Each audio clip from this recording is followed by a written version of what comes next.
Like, it shouldn't be a restart fixes this. Like, why? Like, these are it ends in 4 hours. Okay, I thought that was ending in 4 minutes. I don't know why the mic is misbehaving like this. It's not the mic, it's the hardware too. Scary stuff. Scary stuff. All right, what do we have?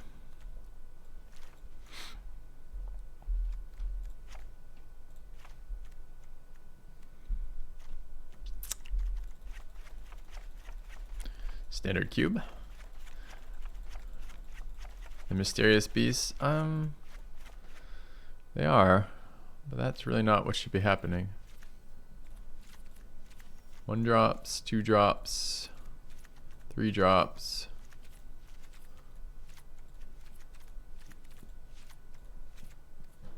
4 drops.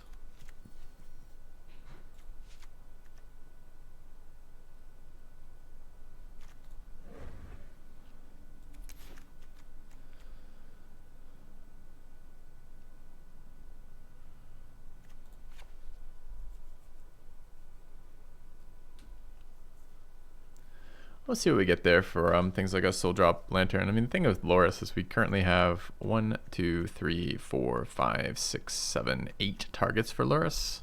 7, I guess, the other way is probably never coming back to the graveyard.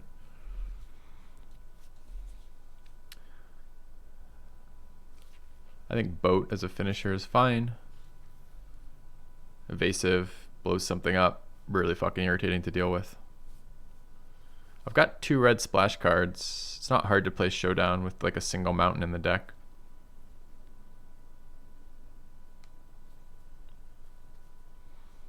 Chat, I'm kind of confused. I checked the Arena website.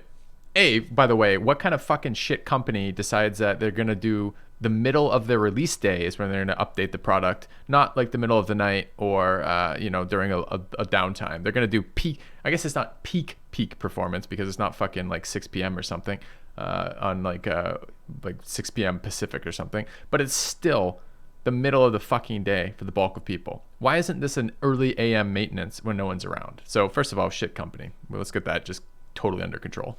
And second, what is their website? Their website, I want to show you this, chat. I want to show you this to show you how stupid this is, all right? Let's see if I can get this going. Now, this might be a third party, so maybe this isn't, no, it's not. This is MTG Arena status. I want to show you guys this, okay? Let me put this up on the screen so you guys get a sense of what we're fucking dealing with here. All right. Ready? Scheduled maintenance. Let's move this. I guess I'm blocking it currently. Let's move this over. Scheduled maintenance. Ready? No downtime is expected. Right there, right here. No downtime is expected. Directly beneath it, maintenance is projected to last 3 hours. What? I mean, it's the next line. It's not like they're like, well, it got buried in the text of the, you know, it was a huge paragraph explaining these things. That was a multi-page document. Numbers on small virtual pieces of cardboard. Smile. There's 3 lines here, and 2 of them are contradictory. Also, imagine your patch notes coming after completion. Why? Why after? Don't you know what you're going to do? It's just like nothing about this makes any fucking sense to me. So, I don't know. Are we going to have a downtime? Or is it just like while this is updating in the background, we can still use the client, we just can't play that? So is the release for this then in an hour or in 4 hours? I think it's in 4 hours. So I don't understand this company. I don't get it. This is not a low budget company. Why do they behave like a low budget company? It bothers me. Anyways, so we don't know what's happening there.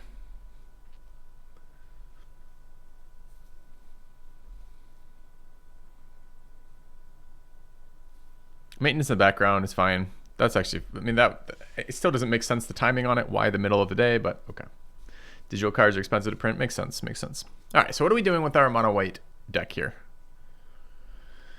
We can get a Showdown in here. Showdown's pretty high power level. So we need 4 cards in right now. We're at 12, 13, 12, 13, 14. Wait, I only have 15 lands in this deck? What? 7, 12, 13, 14, 15. What the fuck? I don't want more than 16, but still. 1, 2, 3, 10, 11, 12, 13, 14, 15, 16. Okay. All right. So we need 3 cards in this deck. Yeah, exactly. They didn't. It's not that they couldn't do creator early access, because they've been doing that. It's that they chose not to because they thought to themselves, hey, the viewers hate it when their favorite streamers play this game aggressively all at once in a really exciting event that showcases our cool new set. And additionally, it's impossible to get all that free advertising that we might get otherwise. We just don't want that. So as I said, I don't know what the fuck's going on in their world, but it's very different than what's going on in my world. All right, humans and non-humans, right? Human, human, human. That's a vampire. Human, human, vampire, dog, human. Human, human. Human, human. Night, human, night. Cat nightmare. Wait, is a cat nightmare like a cat's nightmare? Or is it simultaneously a cat and a nightmare? Because this looks like a dog to me. Maybe not. Maybe if I look at it closely, I see like the front claws, and it's just like a cat with extra eyes. It's like a child's rendition of a cat. My cat's name is Smokey, and he has 4 eyes. And why is there just a random child in the back, like a little baby cat in the background?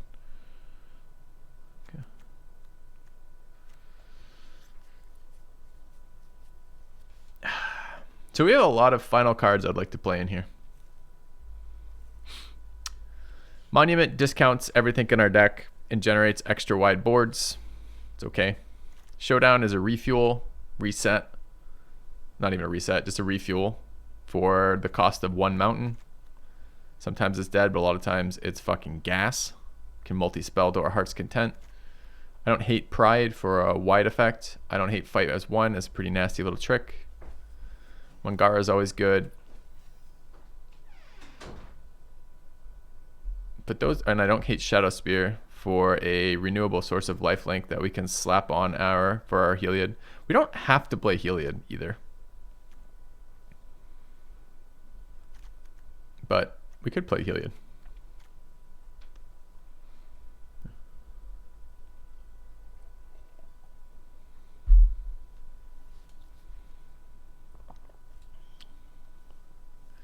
Well, the highest power level card of the cards we're considering is definitely Showdown. I don't hate Fight as 1 in this deck. I would really like another 2-drop. Our 2s are really weak, or rather really few and far between. So I think our final pick goes either... I mean, we have some synergy with Divine Visitation, but can we really take that turn off? What are our token generators? We get Elspeth, Hanged Executioner. It's 2. Ministrant is 3. History is 4.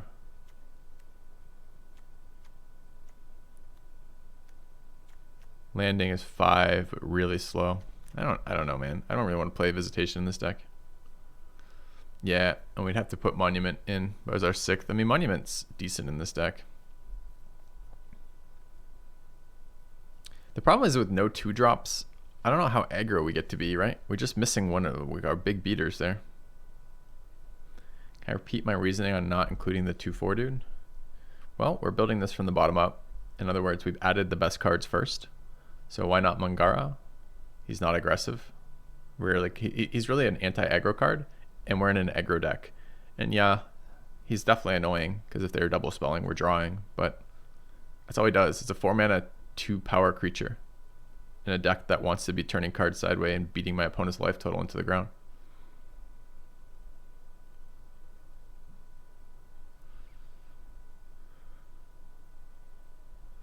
Is there a world in which we could run 15 lands in this deck? Probably not.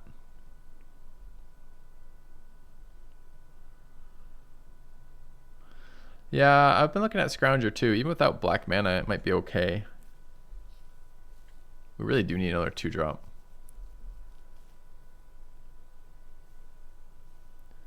So Shadow Spear and Heliod's cute, but kind of overrated, I feel like. I'm not even sure Heliod makes this deck.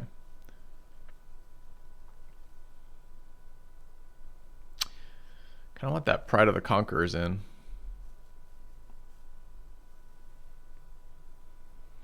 So let's say we brought in Scrounger. It's an aggressive 3-drop. We're not really planning on doing a lot of blocking in this deck. I'm certainly not excited to draw that card sometimes, but there we are. What's Glorious Protector do? Things that I don't care about in this deck. Except that it's an evasive threat.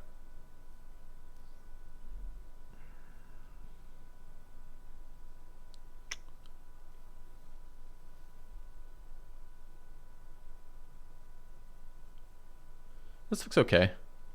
I'd love to have got that monument in.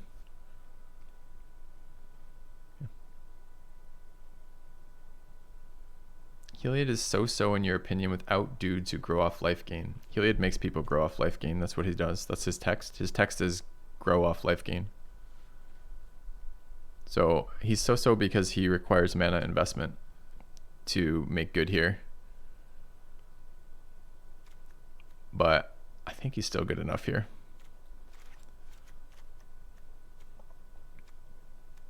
One, two, three, 4, 5, 6 targets for Bugler. Do we cut Bugler? What's the theme with Strixhaven? Harry Potter, I believe. You're a wizard school full of wizards. It's little Gandalfs. It's really some sort of like move towards genocide. It's like, have you ever been tempted to literally bomb a school? And if the answer is no, Strixhaven sets out to change your mind.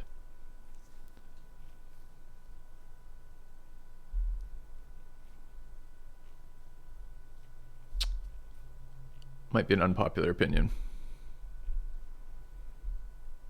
Maybe. Do we play this fucking Bugler? A 2-3 for 3 that misses 99% of the time is not terribly exciting either. We could either run Monument here instead of Bugler, or we could run the Glorious Protector.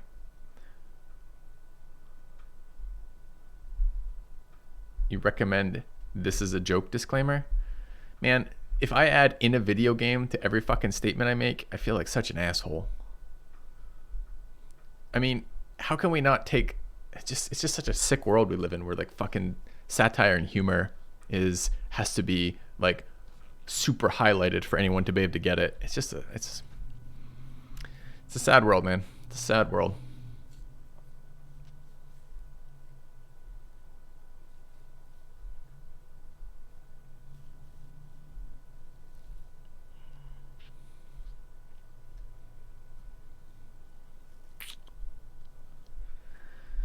So the angel is an evasive threat.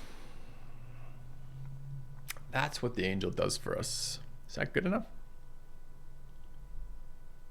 You think that's what it is, Pokedo? I'm not entirely certain why it is. I think we play Heliod in this deck, and I'm really a little tempted about playing. I mean, what's the creature count right now? Creature count's 13. This card's a little clunky.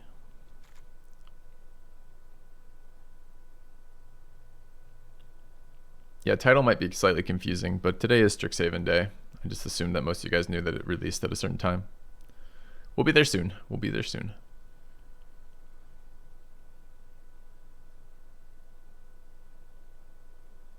Do we Monument?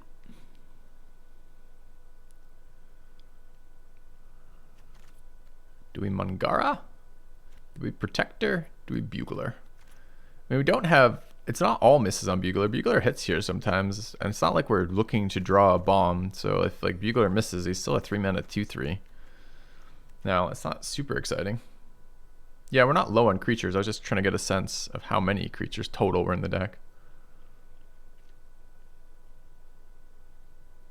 It's over 50% to hit. We just counted. It has 6 targets. We run 40 cards. Where do you get over 50% chance to hit? Maybe. I mean, how deep does it dig? 4? So we see 1/10 of our deck. And how many hits did it have? 6? I don't actually know how to calculate those odds. I'd have to think about it for a minute. I don't really feel like thinking about it for a minute. Is it good enough if it just tutors in another creature? Maybe.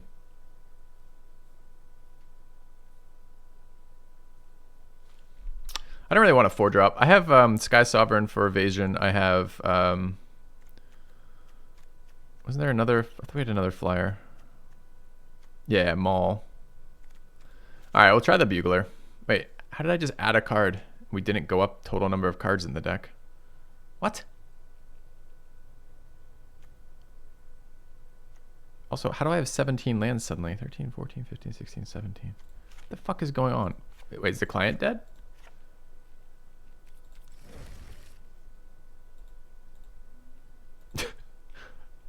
Set as companion. No. No options. Nice client. We're an hour away from maintenance. And remember, maintenance, let's just bring it up again just so we're really on board with this. Maintenance is simultaneously no downtime and taking at least 3 hours. Which works if it's in the background, I guess. What do you think this set says? When the client crashes as we're building our deck and it's neither downtime nor maintenance time, what do you think happens?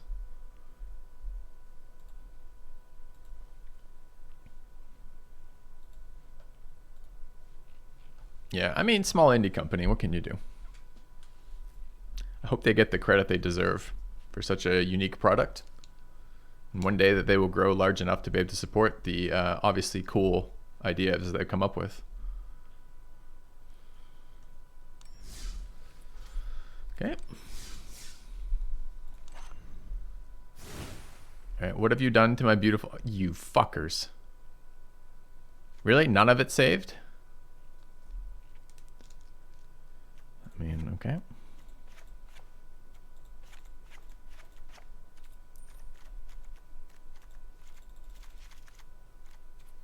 Twelve, 13, 14, 15, 16, 12, 13, 14, 15, 16 with the creature spell. 12, 13, 14, 15, 16, great. We don't want ECD, we don't want Divine Visitation, we don't want Mangara, we don't want Glorious Protector, we don't want Monument, we don't want Pride, we don't want Shadow Spear, Animation Module. This is 39, so this is where we were at. I guess we were adding one more. I felt like we already added our one more though. I thought I just added the one more. So what is the one more, one more? What is the next one more?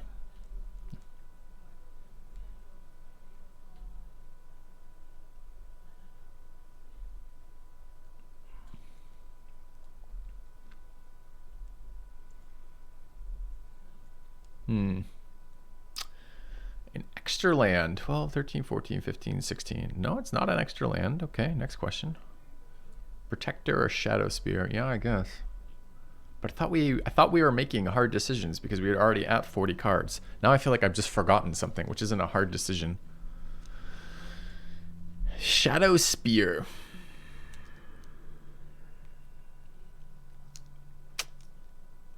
Protector. ECD. Monument. Animation Module.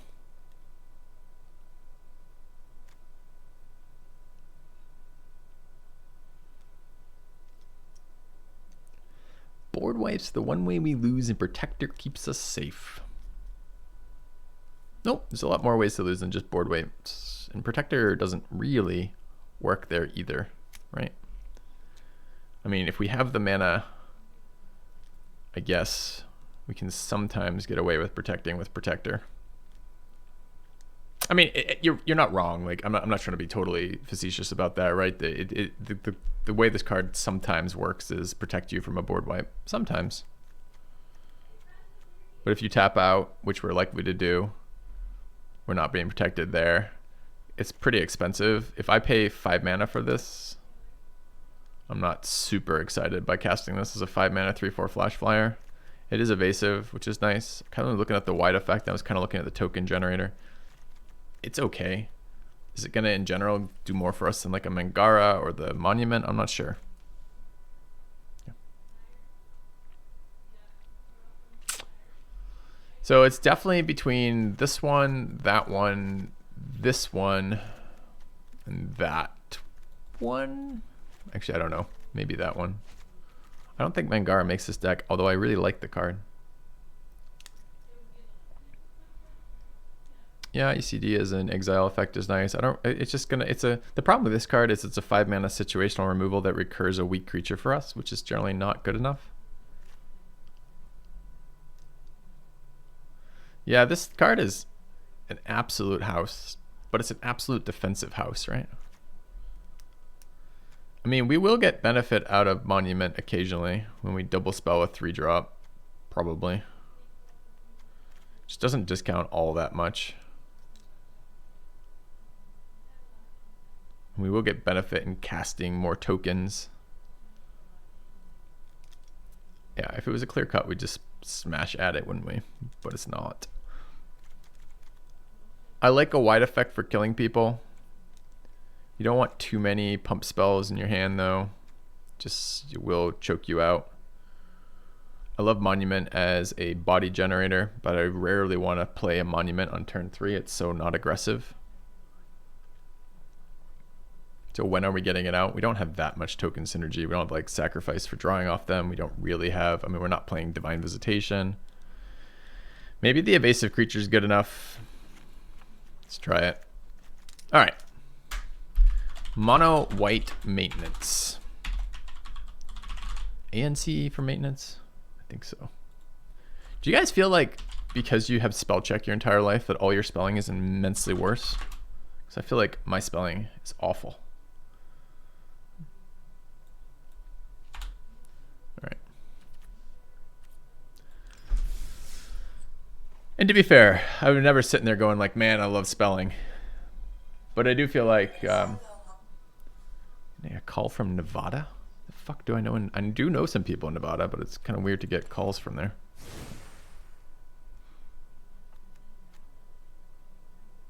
Does it matter? Sometimes. Tech makes us weaker, right? It does undermine some basic skill sets. It's like when I was starting to think about comprehensive exams, right? There is some argument, why the fuck do you need to memorize all this dumb shit? They want us to memorize like dates of like important psych papers, like dates and authors, right? And you're like, well, when am I ever going to be in a world in which I can't look this shit up? But, so that was the kind of like push against that. But the return push, the pushback is having the developed kind of networks of information internally allows you to build better connections between things. So yeah, you can be like, I could look up any of this, but on some level, that's not really what you're being tasked to do. So I don't know. It's an interesting pushback.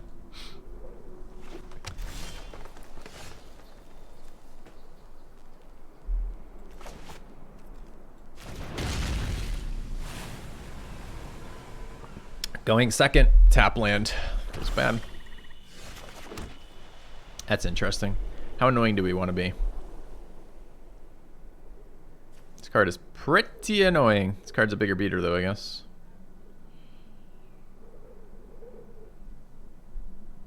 I don't know, it's pretty annoying. It's be annoying. Okay. It's like, it fucks up his ramp if he's playing like non-creature based ramp. It fucks up his removal if he's playing non-creature, if he's playing removal.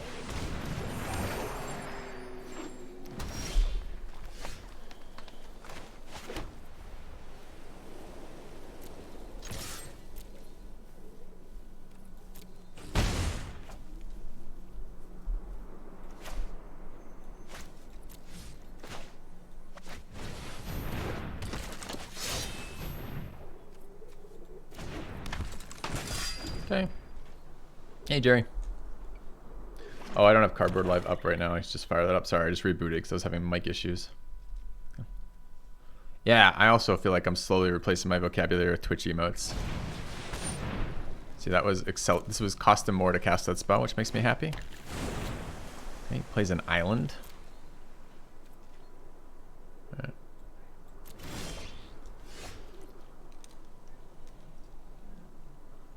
Four mana.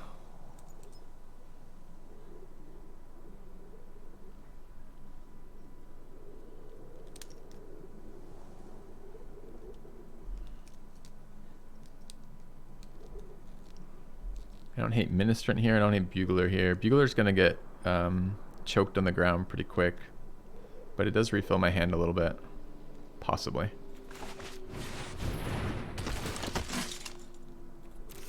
Yeah, just kidding. Alright, what are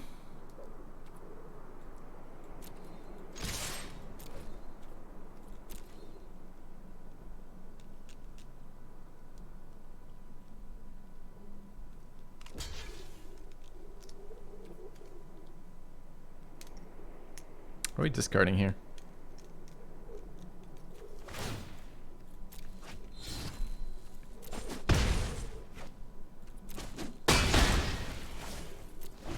Okay. No prediction. I guess we could set up predictions soon. Pretty annoyed about that. Dude's running fucking sweepers in his shit deck over there. It's annoying as fuck. There is a world in which we could have developed Angel but not cast it. Could have held up land for it, I guess. Why is there sweepers in your black-green ramp deck? Like, give me a break, man. Okay. Like, the number of times I've played black-green in this format and not run sweepers is like 100%. Like, I love black-green ramp. But you don't run a shit ton of sweepers in it. It just doesn't make any sense. You have all of these things. We've already seen him run 2 of these little bodies. I guess it's a situational sweeper and you're like super excited about how situational it is maybe. I don't know. It seems insane to me. All right, so what are we looking for? We got a Protector and an Elspeth here. We haven't really pressured his life total that much either. Okay.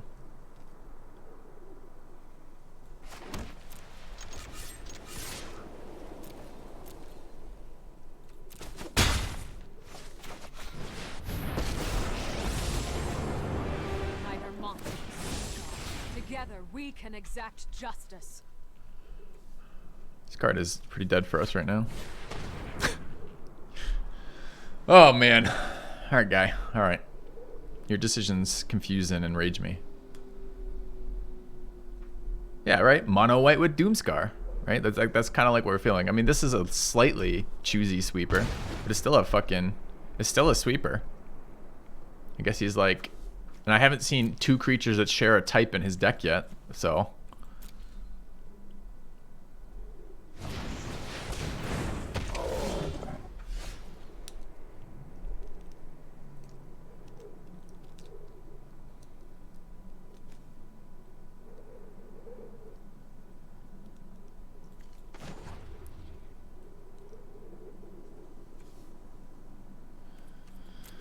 So here we're going to foretell, cast out, pump, try to get in damage and kill him with reach is the plan.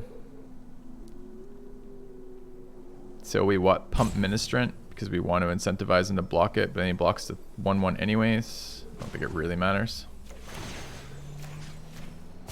Believe in yourself as I believe in you. That's interesting. I mean, it could be second sweeper in his mono green ramp deck, I guess. Now the question is, are we even going through the ground anymore? Is it just better to end step develop Protector? Probably.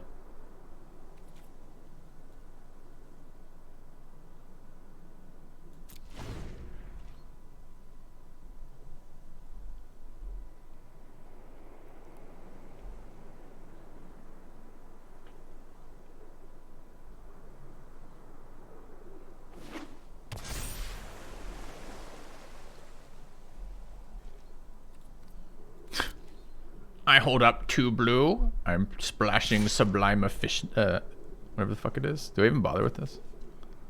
Do I care about this? Can I rebirth it? I don't care about that. That's fine. Tap your dude. No blocks. You got it, man. Elspeth is yours. You will need my gaze again. Yeah, he's playing Sublime Epiphany off fucking basics. It's fine. Oh, I can't. 6 to rebirth. Whoops. Thought it was 4.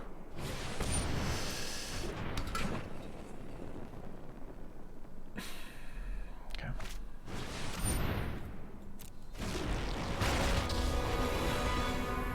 I'm good at what I do. How are you? What I do is win. Its loss will serve us.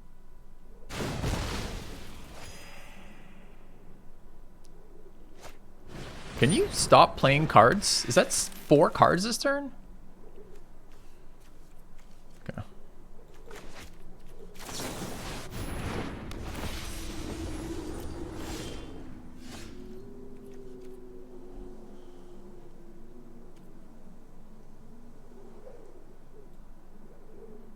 Do we just ignore this? It's 9. Get in for 5 here. He's healing 1 per turn.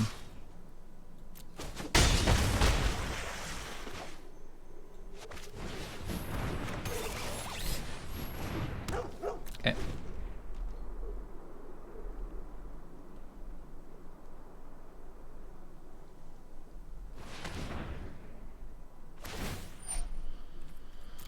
Hi, Sweeper. To die anyway. In my Chromatic Lantern black-green ramp big creature deck. Sure, sure. I guess, okay. Makes sense. Believe in me. I believe in Rage carrying me all the way. Yeah. If we weren't angry enough at him, he would have beat us. That's how that works, chat. You have to really hate your opponent to make sure that they never win. It has to offend you to the lowest, the deepest level of your being to find that motivation to put the extra effort in. Why do we spend 5 minutes agonizing over our last card in our deck? Because I hate my opponents. Each and every one, uniquely and fully.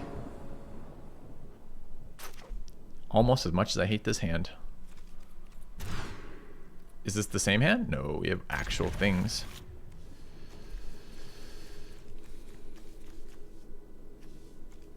We're going second again, somehow. Seems to be pretty standard in our mono white aggro deck. Okay.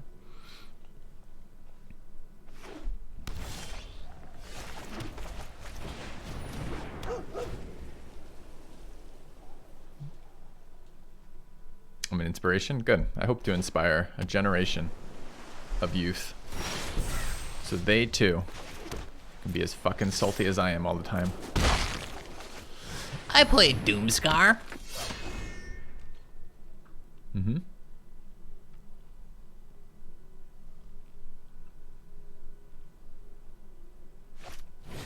I play Runescar, Rune Crab, into Doomscar, into Draw.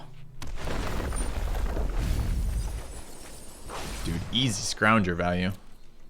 My turn? This looks like a history turn, huh?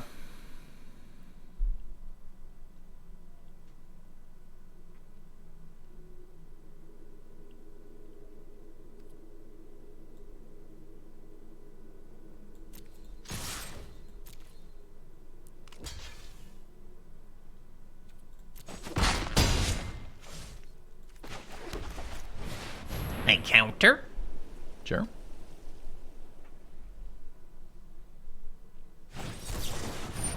The only clunky part of this is that Benalish Marshal's 3 white. If I had 4 white, I could hold up fight with 1. I could have led with Benalish Marshal, but it doesn't change the math on the board. And it's more vulnerable if he doesn't counter, right? Like the counter certainly is annoying here, but... I play Mill, second Mill. So you're just going to mill us? I mean, I'm mono white aggro. If we go first here, what, we win every time? But like I'm going to get milled out now because Crab and fucking Tutelage going first with a counter. I'm so angry.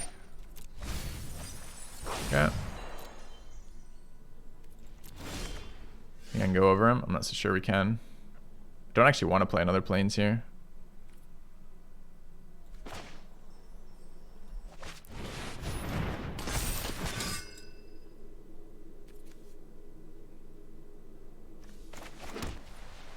But I'm going to.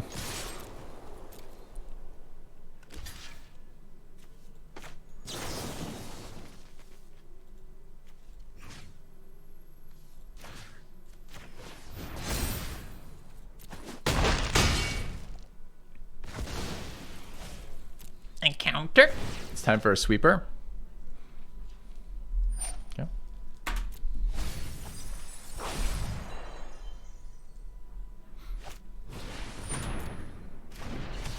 Aggressive fucking mill cards over there.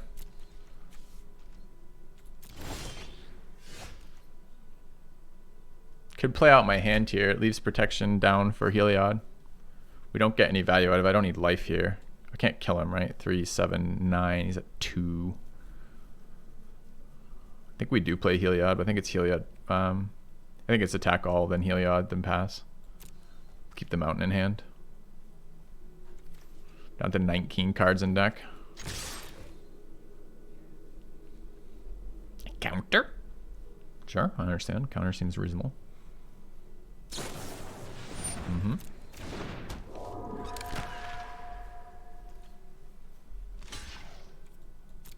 Accepted.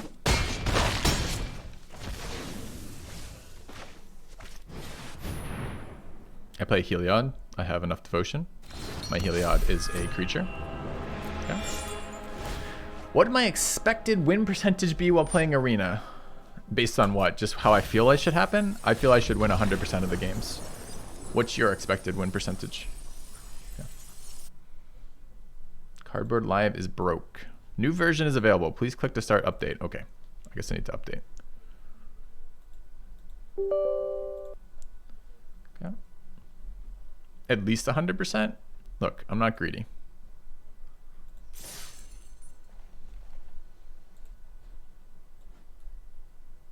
All right. Okay. Sage is at 115%. Wow. I don't know. I don't even know how to answer that, man. I don't track my games anymore. I did for a long time, but don't anymore. I don't track my games. Are we going second again? Is this 3 in a row? Yeah, this is 3 in a row going second. That's exciting. I've got a 1 drop that doesn't do anything and 3 drops. Okay.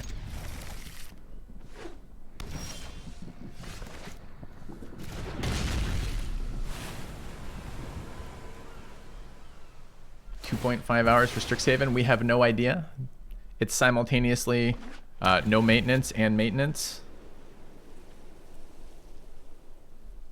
Dude, if this is mono white, no, it's not mono white. It's, I mean, no one, like everyone is just Gandalf this morning.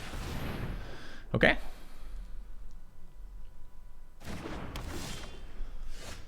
Dude, okay. This is because we don't have enough fucking 2 drops. Did I just put a beater on the board? Like literally?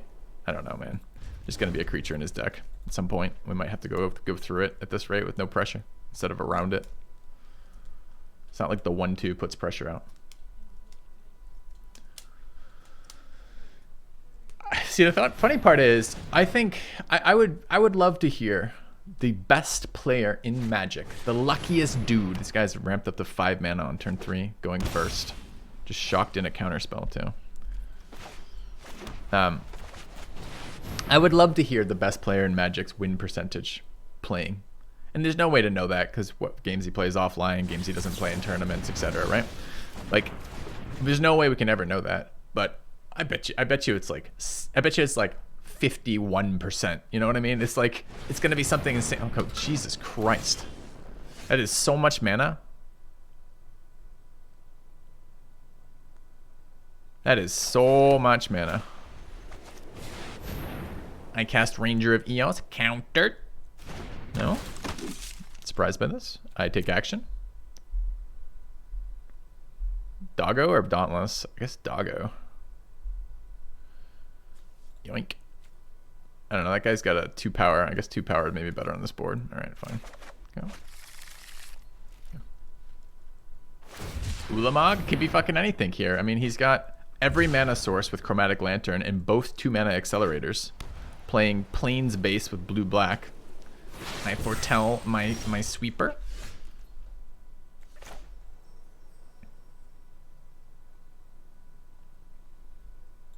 Alright, I think if he's got a counter, Heliod probably draws it. No counter. Okay, going to combat. Develop Hallowblade. Okay, 2 creatures resistant to sweepers here, although Heliod has limited value on the board. Although if I play out a bunch of Devotion next turn, I can attack with it. Highest win percentages are still under 70. Right, exactly, because this game has so much stupid variance in every single game based on land.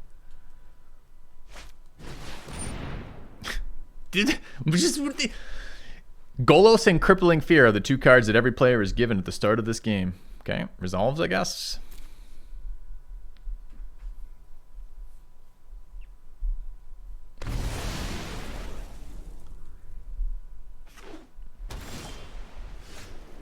Quite a lot of devotion on that. What do we need? 5? We could actually spam 3 cards and get devotion here. What do we have? 6 mana for? We can't do it this turn though.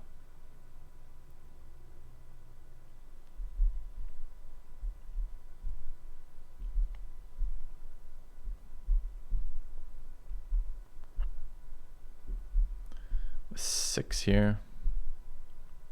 Is Mikaeus as a 1/1 reasonable? Doesn't feel great.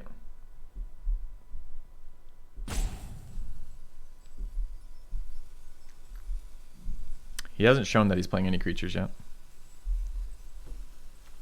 I go second versus Gandalf. Gandalf plays no creatures. I draw all of my responses and none of my fucking threats.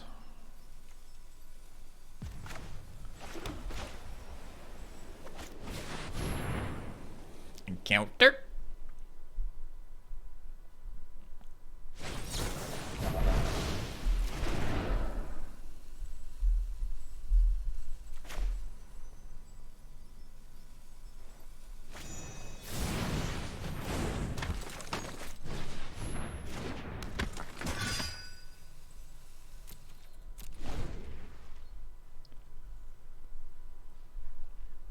This type of deck, like, we'll have to see how many of these sweepers he's got in it. But this type of deck, just like, it's so often, if he goes second and I just put like a 3/2 down on the board, does he just die? It feels like 95% of the fucking time he just dies.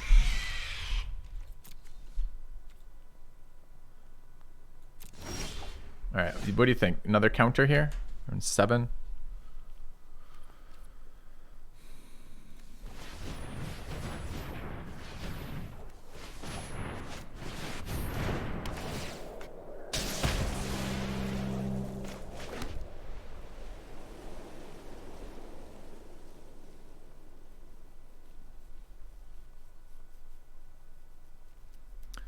So I can play Mikaeus. It's 2 turns before it can do anything. It's 2 turns if I just cast it later too. But I have things I want to do with my mana. I think starting to charge up Mikaeus is actually fine.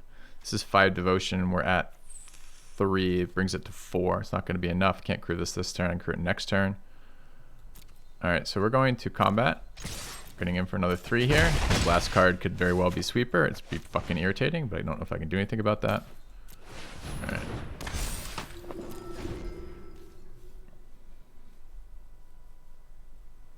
They giving counts on lands? Oh my god. I just saw that. Where did that come from? I think it might be over 5. Alright. He casts 3, 4, 4 angels as his final card because he's had counter matching up perfectly with Sweeper into a card to, I mean, I'm so fucking annoyed at this player right now. So I guess this is what's happening at the moment.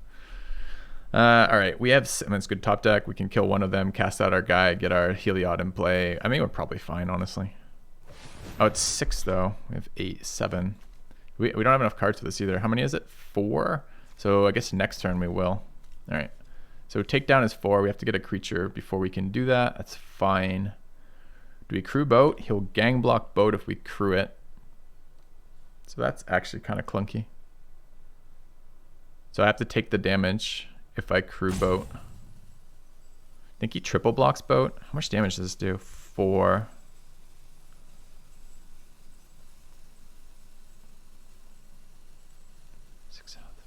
We're 1 off from doing it that way too.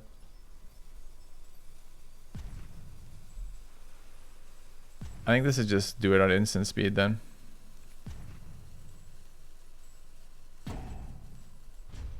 Okay. If I use boat and take down, I kill all 3 angels. I don't? Boat. No, I don't. It's 1 off, right? Angels have 12 power. This does 4. Plus 6 is 10. Plus 1 is 11. How do I kill all of them? Oh, I ping an angel. If he triple blocks, you mean? That might have been okay as a triple block. I'm not sure though. Even does that even work? So that's 9. Because this one dies if I use that. So it's 9 and 12. Yeah, I guess you're right. I don't know. I'm okay with waiting a turn here. I both want to charge this guy up and start having other options. So I don't mind waiting a turn.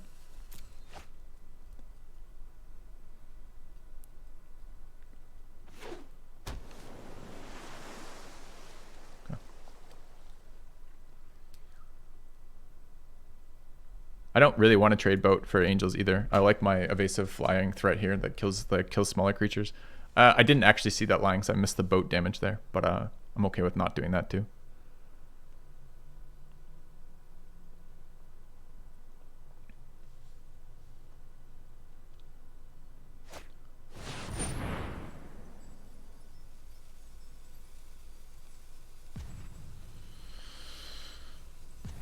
I have to crew for takedown, right?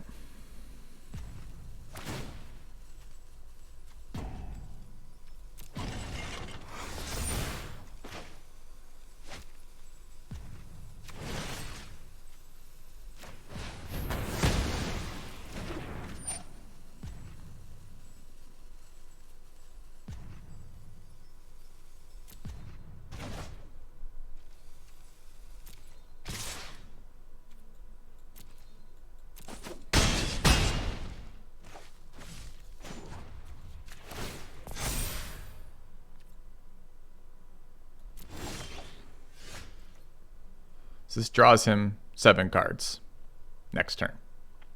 Awesome. This is a Heliod Devotion, right? Casting this, but so is this. Can I protect this on 6? I can't. Next turn I maybe can. This is probably just this. Swing with Heliod. It's lifelink to somebody else, right?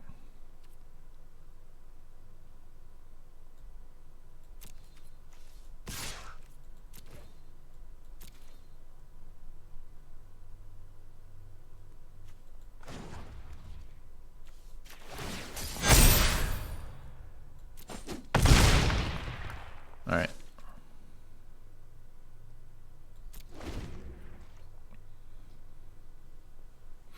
Put counter on Mikaeus.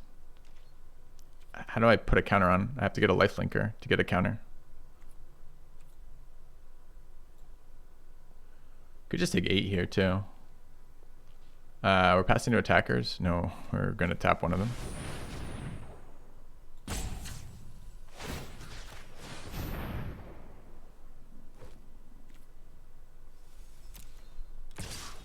Take 4.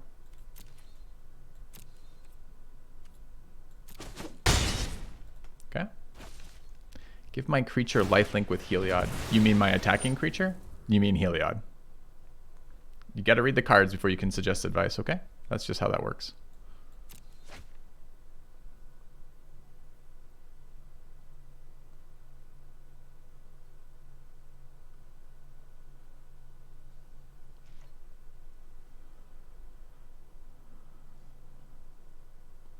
All right, I think we're good here.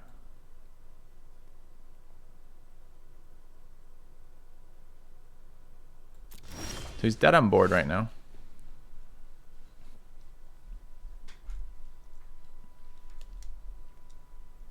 So we're just, I guess the counterattack's a little sketch too though, right?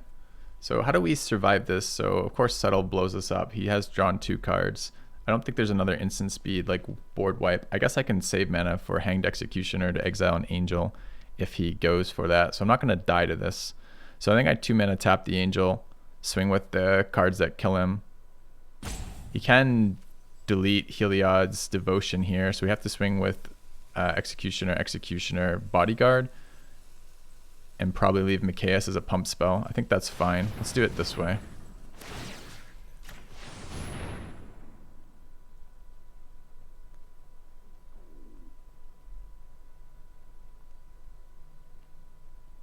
Ship does not go face Nieblas. It's a planeswalker creature.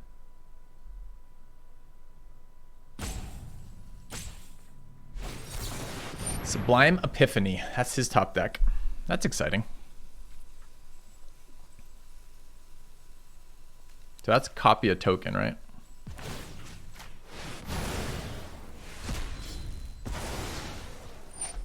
Okay, resolve. Hit him for 6 and kill him. Thanks for playing, Gandalf. All right.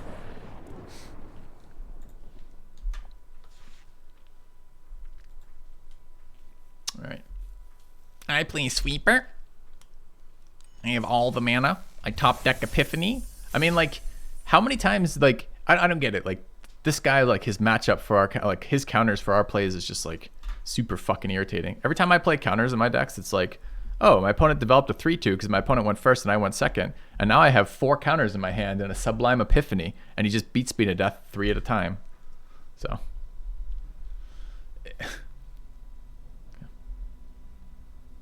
How did opponent not counter our triggered ability tapping his angel? He did counter our triggered ability tapping the angel.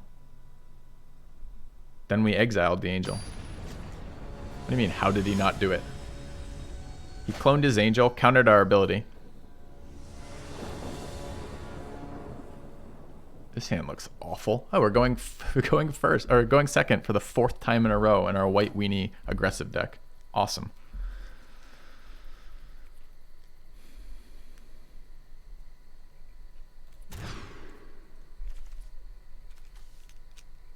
This is a much better hand. Could get rid of the mountain. Yeah. Died to a misplay. Yeah. Clone the wrong angel.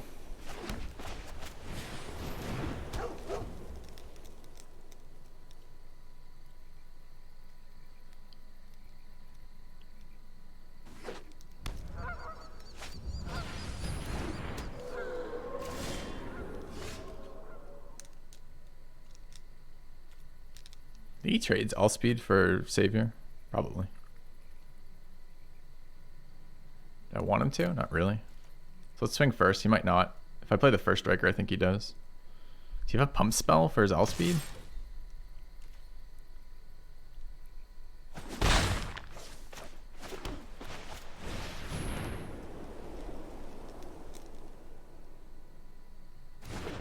Have I bought the MTG Arena Play First Season Pass? No, but that would explain a lot. Is that how they've decided to fund it? They've canceled early access, only run maintenances during prime time on the day they're releasing their set, and have now allowed you to buy going first. I think they should. I think they should make it so you can buy going first. So you should be able to, and there should be 3 tiers of it. The first tier is going first. The second tier is the opponent can't go first. And the third tier is some like resolution of that. Lifelink's fucking irritating. Actually, Banishing Light's gonna fuck me here. So I can't cast my removal this turn. And next turn he can give it protection. Which is a bit of a bummer, I must say. Thank you, Thalia.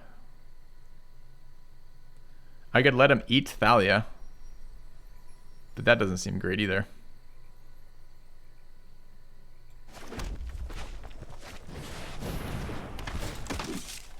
Take action.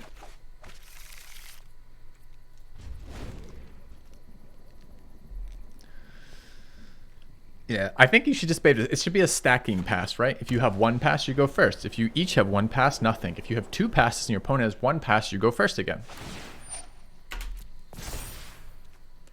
Hexproof. Lifelink hexproof. Thank you, Thalia. We had our window. Our window was 1 turn. The hidden giant text. Going second, hidden giant text, we lose. Thank you.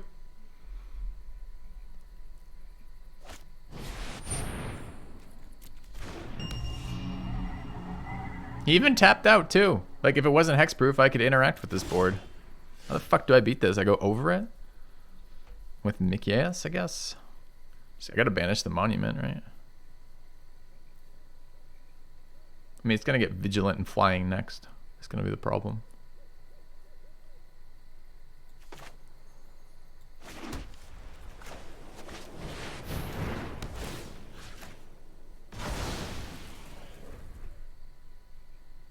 Okay, but I've looked at the status page. Remember, we already checked it. What does this mean we're entering maintenance? Does this mean the stuff's going down? Or does it just mean that we continue playing on this, but we can't play the next one? We don't know. Because the fucking website says both things. The website says there will be no downtime, and it says there'll be a 3-hour maintenance. Now, I don't know what that means. Oh, of course. All right, whatever. All right, opponent, you've got all the answers. Your giant rolls the dice. You go first. You have the protection creature, and you've got Angel of Sanctions to banish my Banishing Light.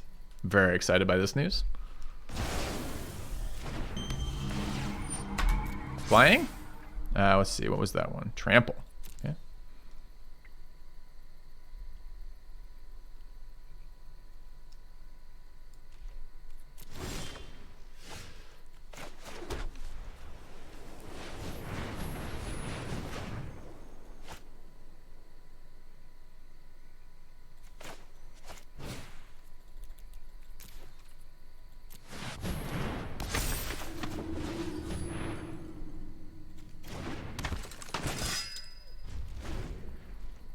The life-linking giant's going to be impossible to beat, but we'll do our best. Yeah, I don't understand how we can make excuses for WotC at this point, though. How long have they been around? How long has this game been successful for? What have they done with Arena? Like, why are we still giving them the benefit of the doubt? Imagine you were dating someone who acted like this, who just like behaved in this manner. You'd give them about one more date after the first time they did this shit, and you'd be like, all right, look, this is a problem. You know, you stood us up, or you know, you like wasted my time for all these hours. You showed up insanely late, or whatever the fuck it is, like your thing there, and you're just like, all right, that's enough. We're all done with that. So he gives it protection from white. Is there first strike on this yet? No. Okay. Am I in an abusive relationship with MTG? No, I'm not, thankfully. So we block here. Block to damage.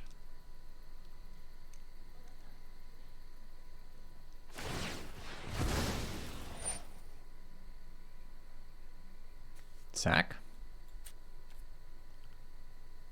Doggo or Bodyguard? Doggo targets everybody, which is interesting. Bodyguard's just this one. They're both indestructible. Bodyguard's got a bigger power. I'm not sure a bigger power matters. Okay. Use the dog, less attack. Well, I did just talk through those options, yep.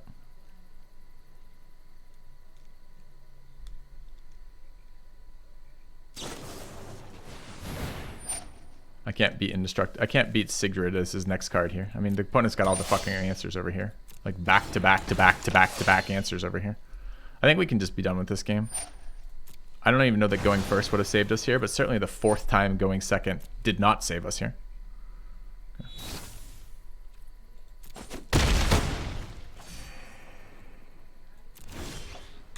All right. Nice job on it. You got us. You beat us with your superior plays. What a fucking game. I love Magic Chat, you can tell. Okay.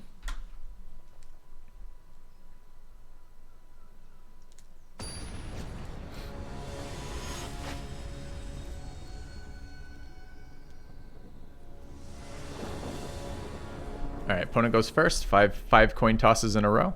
Awesome. Do we have to mulligan for a fourth time? Third time, I guess. His hand is pretty bad. It's a much better hand. We need our lands.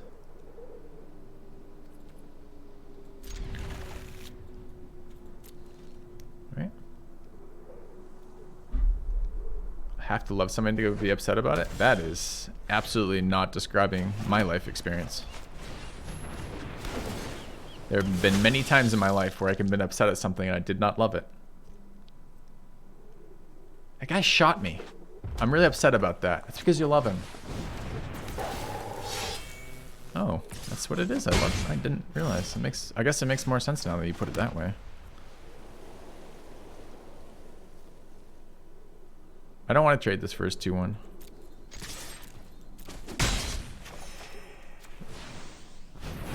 Love that first shot. Not wrong. Not wrong. The guy just kicked me in the nuts as hard as he could. I didn't love that, but I love him. It's very turn the other cheeky. I like it. In a way. Doesn't want to attack me? That's fine. I don't want to attack you either. I play History of Benalia. No attacks.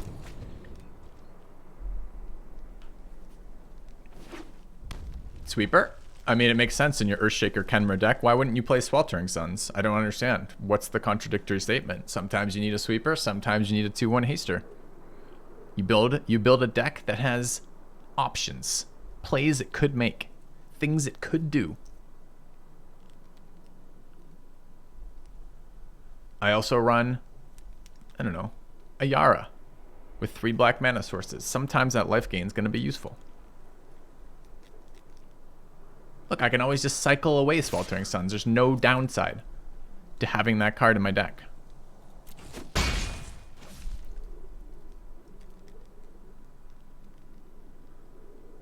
All upside. Literally replaces itself anytime I want. Free of charge. I didn't have to draw the card. I don't have to pay the cost. It's just value.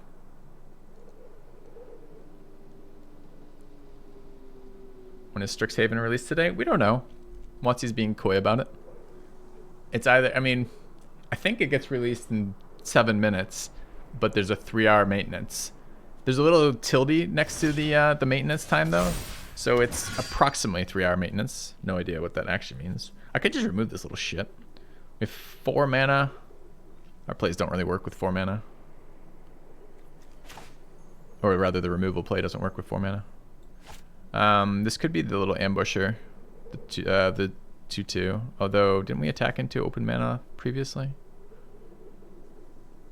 I think I'm just fine Elspething. I'll miss 1 damage for it. Death itself cannot halt my quest for justice. Courage will bloom in all who seek justice.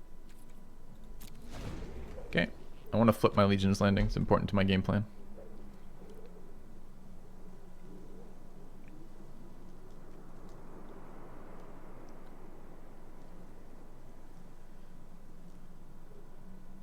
Opponent's still on 3 lands. He did go first though, so fuck him. I mean, and this is how Magic teaches you too. It's like, because you get land screwed so often, or punished so often.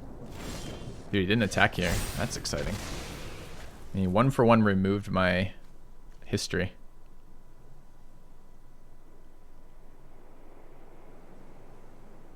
I think I just want more tokens, right?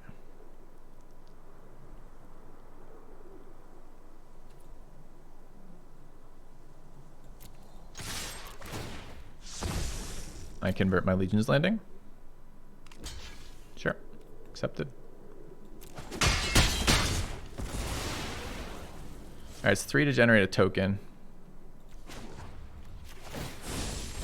Heroes, rally to me.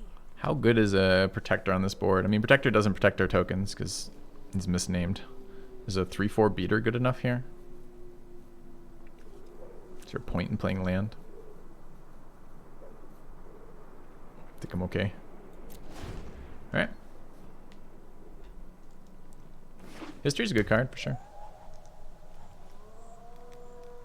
Yeah, I'm never gonna main phase it. That's not the question. I'm trying to figure out my... I'm thinking ahead, trying to figure out what my play would like to be and seeing if my mana supports it.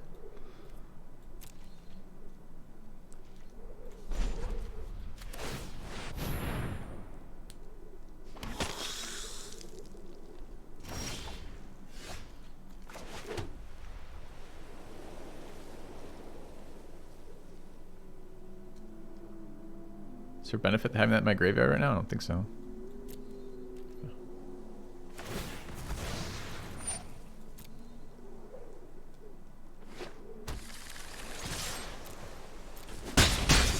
Fuck! Here I thought he was a red aggro deck with his Kenra, but it's actually Gandalf. Gandalf disguising his islands with his mountains. I like it.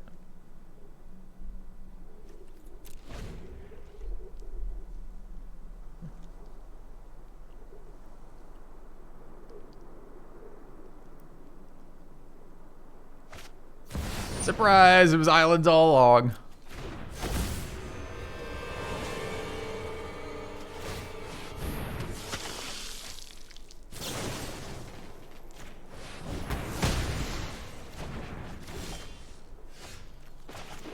Flood protection.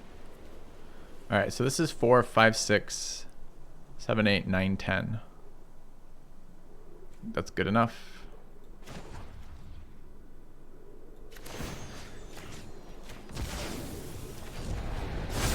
Find your valor and fight.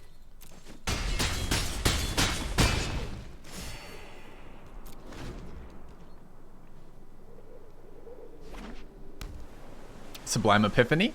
1 mana shot. Shy. He's like, fuck. I almost got there.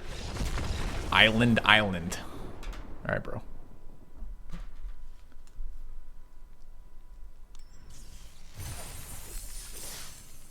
Alright. Mono white maintenance currently at 4 wins.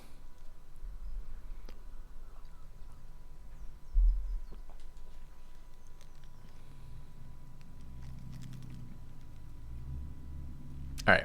We're at, oh, wait. Yeah, 5 games. 5 games going second.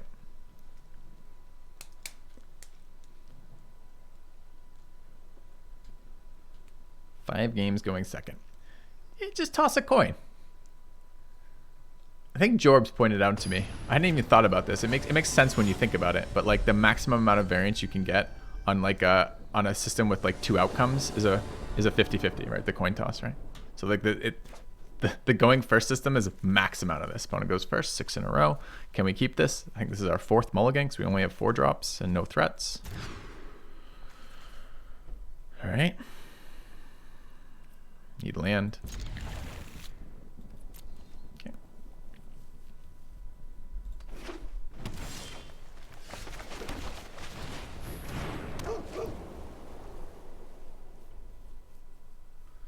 Fourth mulligan, 6th time in a row going second. Nice top deck. Need land. Untapped land next. A sweeper, clearly.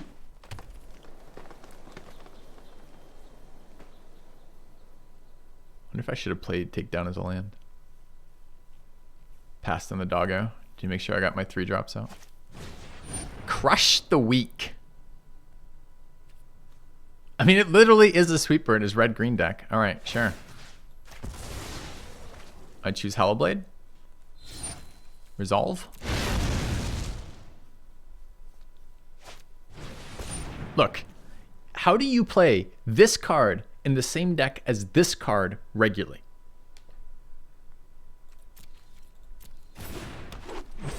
This boggles the mind, man. It fucking boggles the mind.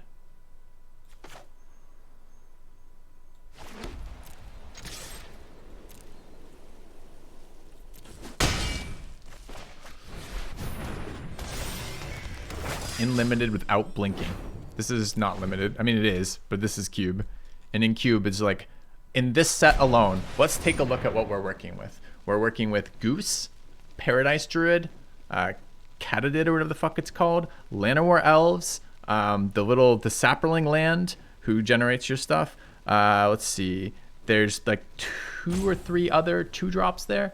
Like when you're playing green-red ramp, half of your ramping is on creatures with low power. Or low toughness, rather. That card seems insane in here. You're going to be in this situation where you're like, I just played all these creatures. I don't want to block with them because they're mana sources. And my opponent has threats out. I could sweep my own creatures to remove his threats, but then that would be really bad. Nice top deck. I mean, I could just start playing out stuff with Luras too. I don't know if Showdown is better here or not. It's just, I don't know. It's a kind of mind-boggling experience for me.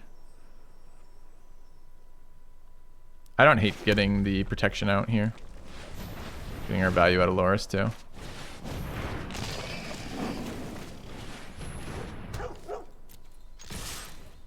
I like to be able to play the lands I draw off Showdown. Go. It's definitely confusing. This is the 2nd player in a row we played it.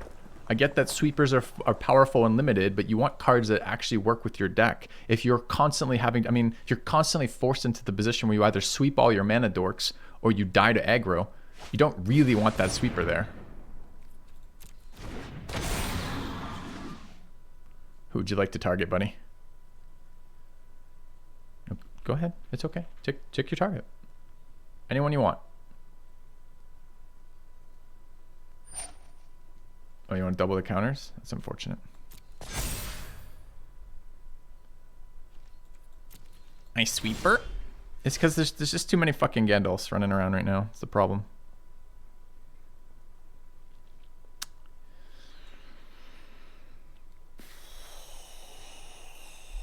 I don't think I care. I think I just go around. I think I just go through it, right? Cast Legion's Landing, attack all.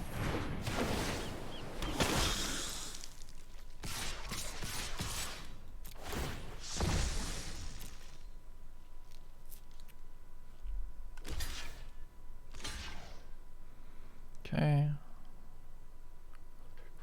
So we have 5 right now. We could kill this, discard show. I mean, we could save the Hallowblade, Does this just get rid of Showdown? I mean, I guess what it's blown out by is his second sweeper, but it cleans his board off nicely. I can just recast the dog. I think I get rid of Showdown here. I could also let the Hallowblade die and just recast it. That might be better than what I'm planning. All right, fine. Okay, so let's do this now. So we have 5, so that should be fine. Okay, then we sack Doggo for Luris. Then we do damage. And which of these more important? Protecting Luris or getting Hallowblade out again? If you remove Luris, are we okay with that? Probably.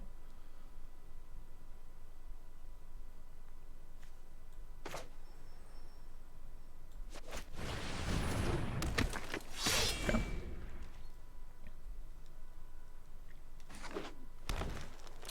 Nice sweeper. Chandra. Presumably it's Chandra -3.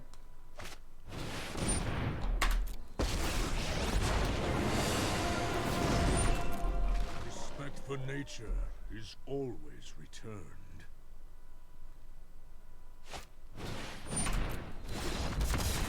All right, 6 games in a row going second.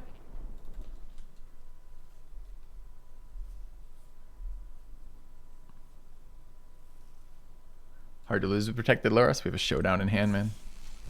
I want to kill him too with the Hallowblade. The dog has 1 power. The Hallowblade has 3, and it will have Summoning Sickness.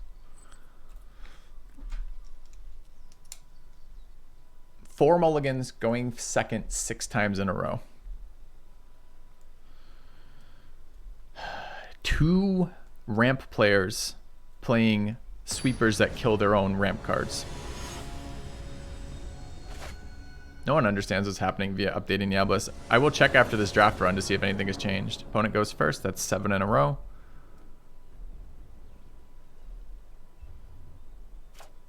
Okay.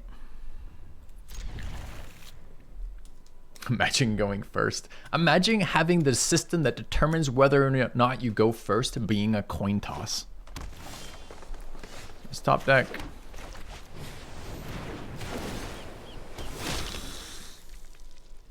Does going second mean you have the higher MMR? No. It doesn't.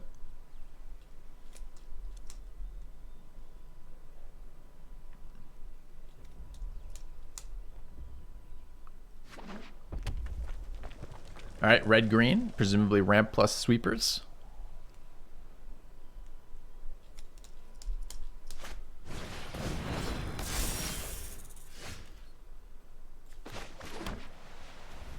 I played the card that I can play. Your turn.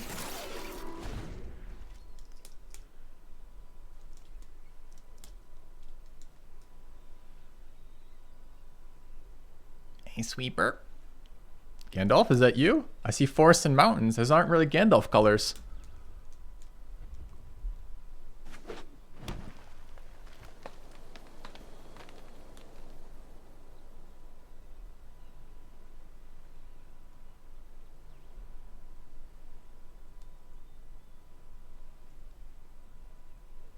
Everyone plays seconds. Who goes first? Everyone else.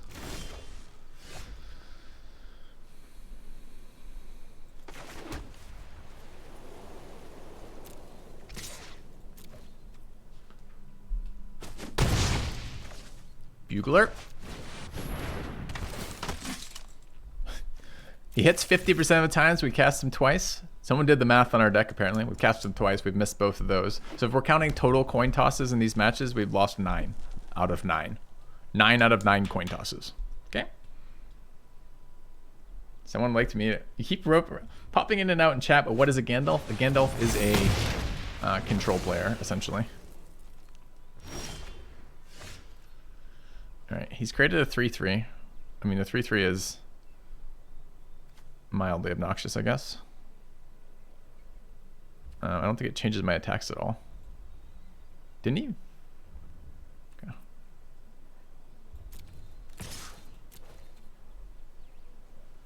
Doesn't want to block it. I don't have any black mana though, bro. So like at the moment we're just bluffing damage through the Scrounger. Maybe he's okay with that. I can run out the 2. Bit clunky our hand here. I can banish it, but there's going to be something bigger. I can run out Unprotected Loris, but that's pretty unexciting too. It is an attacker next turn. I feel like Loris gets instantly removed here though. I kind of want value out of my Loris. Let's fuck up his sweeper, his mana cost on his sweeper, and my mana cost on my giant killer. Okay. Giant killer can tap a blocker. That's true. It's very true. He's playing red-green. Do you think we will find a creature with power 4 or higher in his deck? Probably not, right?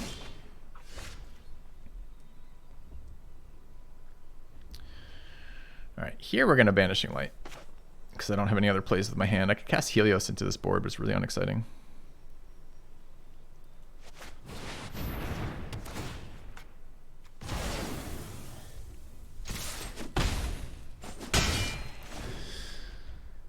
Okay. He's waiting for his islands. Not wrong, not wrong. Hope that answered it, Professor Pandemonia.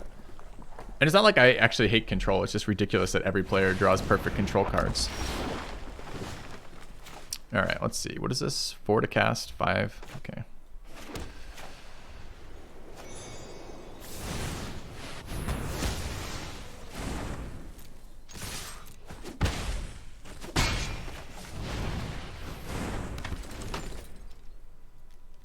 This is why I was trying not to Banishing like that creature, but I had that really awkward turn. Can't attack. I don't want to lose 3 damage on his face here.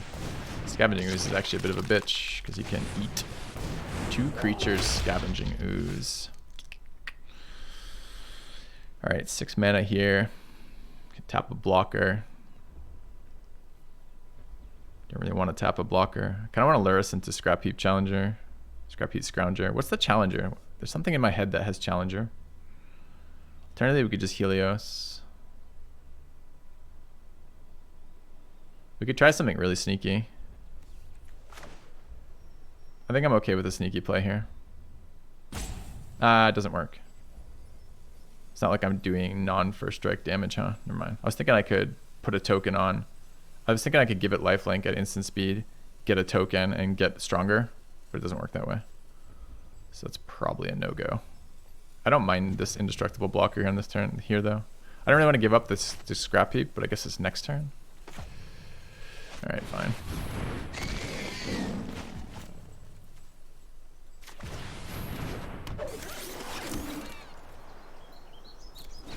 A bit clunky. I would really liked Helios on this board. Okay. Scrap Heap Challenge was a TV show. Maybe it was that. I feel like there was a challenger, a Scrap Heap Challenger. But maybe it's probably right. It's probably the TV show.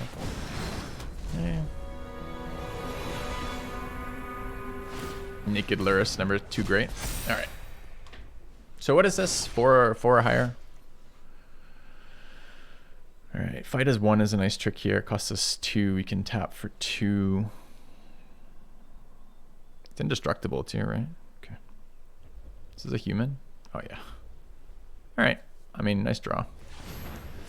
I tap that dude. I go to combat. I attack with all.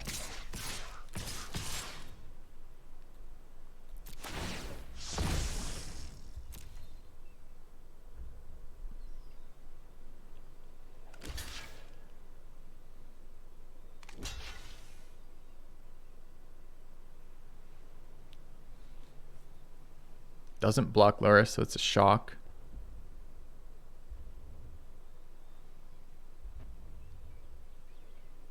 He's taking 4. So if I fight as 1 with Luris, he instant speed removes Luris. If he tries to protect his giant, am I okay with this? This is multiple targets.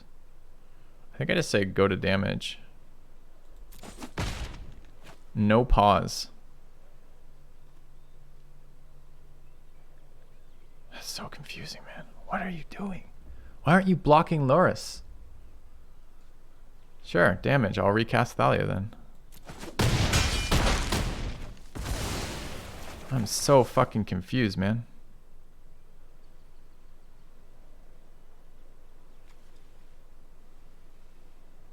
I don't know if I want to recast Thalia. I might be okay with Thalia going away.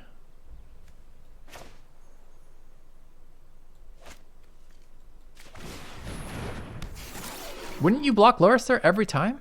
Am I insane?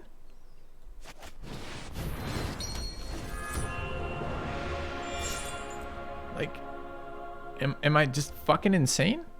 I feel like I'm like been hit in the head one too many times or something.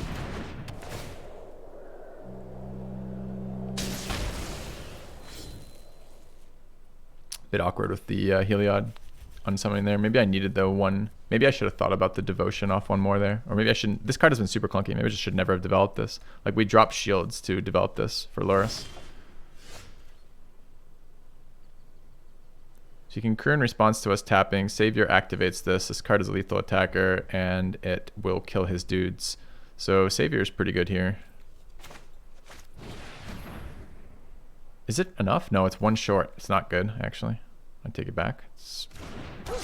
Oh, wait, 5? Okay, 1, 2. Never mind.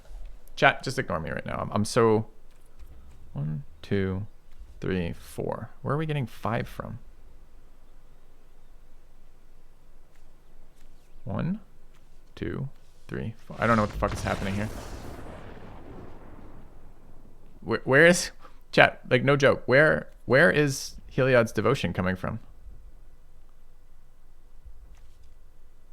I don't think Adanto as the land has... No, why is it counting Legion's Landing? It shouldn't be counting landing. Vanishing Light is 1, sure. 1, 2, 3, 4.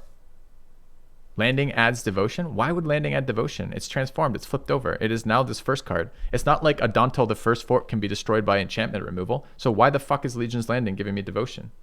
Flipped cards retain their mana cost? There's no mana cost written on Adanto. Shouldn't Adanto have 1 white mana next to it then? I need to look that up because I don't understand what just happened there.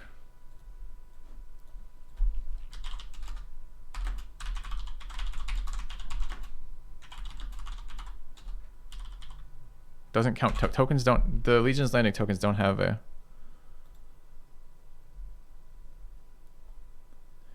While a double... Okay, so rule on chat. I'm not going to make... I'm going to actually show you guys this because it's fun. I don't know. I'll just read it. Never mind. I'm not going to show you. Okay. Rule 711.4b. Not making this up. While a double face permanent's back face is up, it has only the characteristics of its back face. However, its converted mana cost is calculated using the mana cost of its front face. If a permanent is copying the back face of a double face card, even if the card representing that copy is itself a double faced card, the converted mana cost of that permanent is 0. Now, I read that twice, and I have no idea what the fuck that just said. I think it's in support of what just happened, but I don't actually know. Should I read it again, chat? You guys want to follow along? Let's try it again. I'll read it again. You guys see if you can parse this. You ready?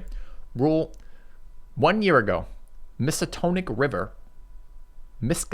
River posted, quote, rule, this is Gandalf's dad, if we're not clear. Rule 711.4b. While a double-faced permanent's back face is up. Okay, Legion's Landing, the back face of Legion's Landing is the Adanto fort.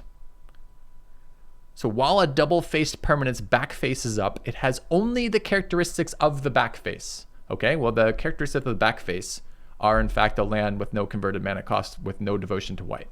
So it is only those characteristics. That's the first part of this rule to let us know. It's only the backside. However, its converted mana cost, which, by the way, is a characteristic of the back face, so presumably doesn't matter, is calculated using the mana cost of its front face. Why?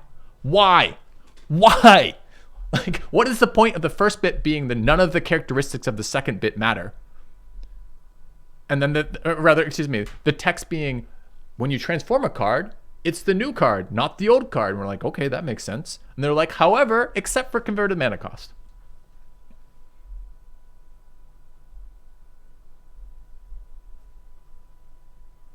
I don't understand. I'm really glad it worked that way because I'm like, I'm sitting there going, oh shit, we just punted. We did punt, by the way, because the unintentional positive interactions are still punts. But like, so dropped shields to cast Heliod because I'm like, Heliod's really good on this board and I don't want to fucking waste all that mana just to hold up fight as one. But the actual punt was recasting Scrounger. Scrounger attacks better into this board, but Scrounger has no devotion. Getting Thalia out would have kept Heliod active. Now, it's kind of weird because Heliod's active anyway, because apparently Adanto, the first fort, is in fact 1 white CMC converted mana cost. Now, that doesn't make any sense to me why that would be the case. Remember, a transform card loses all of the characteristics of the front side of that card, except apparently for converted mana cost.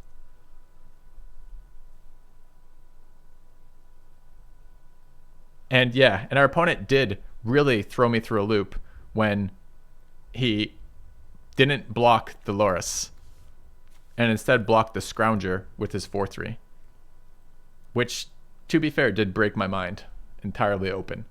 Like literally just like a bolt of lightning from a particularly confusing trickster god. And you're just like, what? I mean, maybe there's some rationale, like he expects that I'm playing a pump spell and he doesn't want to give me extra lifelink. But even then, like, aren't you just at the point where you're just like, fuck it, I gotta get Loris off the board. If he doesn't have a pump spell, I need that card off the board. I can't just give him infinite value. I know he's gonna play Sky Sovereign, but even that is a better argument for blocking Loris, because then if I have one trick that protects Loris, next turn he runs down Sky Sovereign and just nukes Loris again. So it makes no sense to me why Loris wasn't blocked there. I just read it as shock. I'm like, the only thing he has is got 1 red mana open. It must be shock. Therefore, I get blown out if I'm gonna play fight as 1 to protect Loris. So I don't know. I don't understand any of this. The man is so inside my brain. He doesn't have to make plays that reflect the board state. He can just make plays to the player directly. We got to remember this name. Knickknack91 is a Magic player to be feared because he reads human beings like open fucking books. Like I have text written on my skull talking about what I'm thinking about. It's incredible. Incredible. All right. Let's see if we can lose another coin toss and see if we can get 10 coin tosses against us in a row. Okay. All right, in we go. Unable to join event, please try again later. We have been denied. I mean, to be fair, the event ends in 3 hours. Or now, depending on WotC math, I guess. All right, so what's happening on the server? Ends in 2 hours and 39 minutes or now. Sure. Okay. Let's check their maintenance status. You guys ready? I'm ready. Maintenance status says... oh, wrong one. This is targeted on the reading still. Let's go back to the... what is this one? Status. Okay. Wait, why doesn't it change when I tell it to go status? It's still on the fucking Reddit post. Please. Please. Literally status. Okay, we can move that over here. Come on, guy. Give me fucking... What? What? There we go. All right, finally. All right. Status. Let's take a look. Let's refresh this page too, just in case. All right. Game maintenance in progress. Scheduled maintenance is currently in progress. We will provide updates as necessary. An update will be deployed. Good. No downtime is expected. Okay. And maintenance is projected for 3 hours. Now, these are on surface contradictory, but apparently means that they're just they're not bringing the client down, which is interesting. But I don't know why I can't. I don't know what the difference between not bringing the client down is and prohibiting you from using the client to play games of Magic. That seems like a distinction without difference to me. Can I still buy stuff is probably the best question I've heard yet. I can look at my cards or buy things. Can we? Let's find out.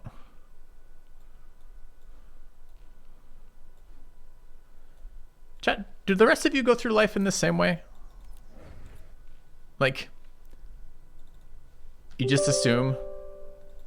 I like, this has been an incredible experience this morning so far. I'm having fun with it. Don't get me wrong. I'm going to update. I'll relaunch the client, see if there is a 200 megabyte update on here. No. Yeah. Okay, we'll see. No, none of you guys go through this. None of you go through just randomly losing 7 coin tosses in a row on a pretty regular basis. None of you just are like regularly confounded by the actions of those around you as they totally illogically embrace whatever fucking line of thinking they embrace. I am just repeatedly just like amazed. I am in a perpetual state of amazement. Did we ever recover the body flipper? No, I think we might be restarting too. We'll see. All right.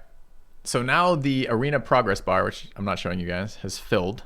It downloaded, filled. Hold on, it might be launching. Fingers crossed.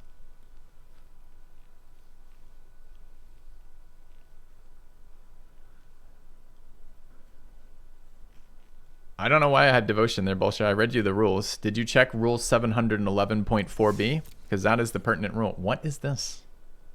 Oh, I can buy packs if I want. Can I play my game? Well, we don't give a fuck. All right, we just needed an update. It didn't tell us we needed an update, but we did in fact need an update. I guessed right. Good.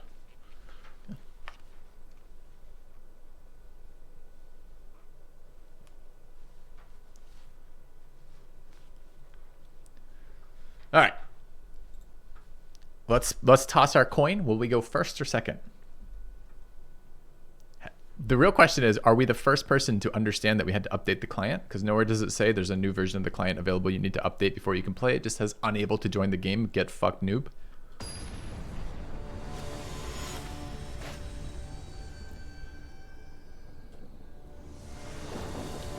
And this is for all the marbles. Going first. Kind of shit hand. We're keeping it. We go first. We go first, boys. That is a weird name. Daddy Drywall. Like he's the drywall king of his town.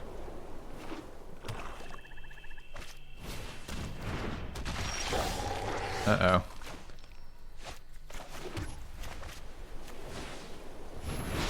I in my white weenie deck foretold sweeper.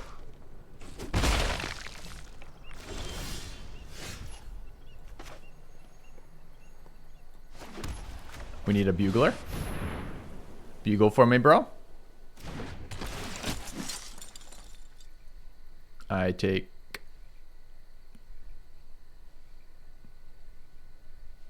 Dude, indestructible anywhere is really good. This is really hard to tell between these. The single target is nice, but that's really nice. I guess I take the 2-1, I guess.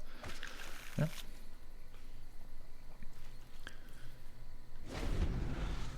It hit too. That's 2 50-50s we've won since the update. Maybe the new update made us actually able to play this game. I don't know.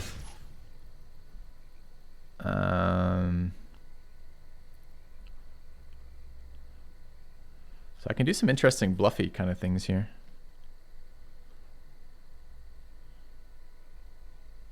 You have returned.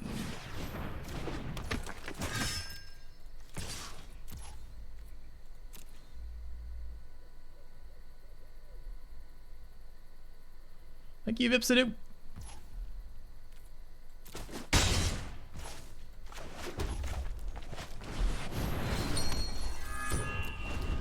All right. So he doesn't want to let me interact with the Yara, and I was trying to sneak in a kill on a Yara there, so that's fine. Nightmare Shepherd's a bit of a bitch here.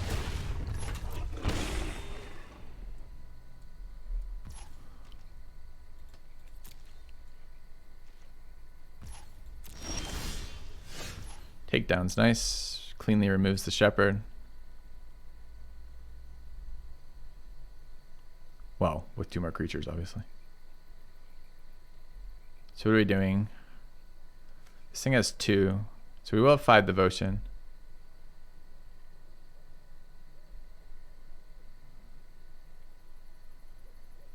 So we're passing, flashing in Angel, holding out fight for 1. Next turn. With Angel, I'll be able to attack with Heliod. That's fine. He can sack and get tokens here, but I don't think it's super good for him. Okay.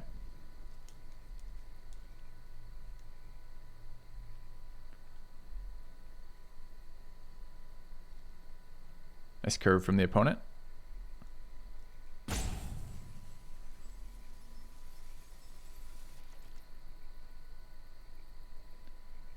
Hi, Sweeper. Yeah, you could exile the Dread Wanderer to drain me for one, for sure. Resolve?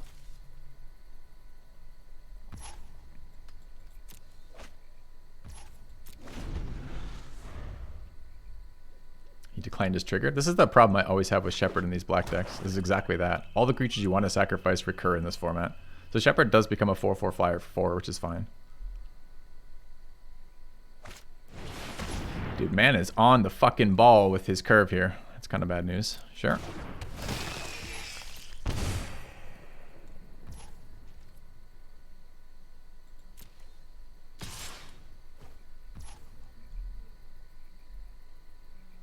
I don't have 5 mana here. It's 3 to cast this. I can pump it, make it a 4/5 and eat the guy. I guess that's better than what I was gonna do. Need sacks in response, right? So it wastes a spell here, which kind of sucks. But I need to develop this creature anyways, so.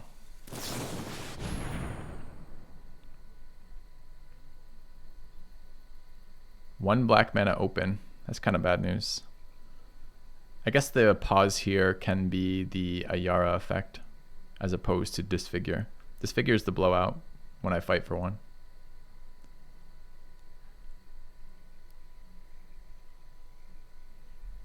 He's kind of looking at this going, who cares? Now it's indestructible, so it's not that big of a blowout. Decline. But I don't want to take 4 here with the drain on the board and the obliterator, which is going to be a huge fucking problem.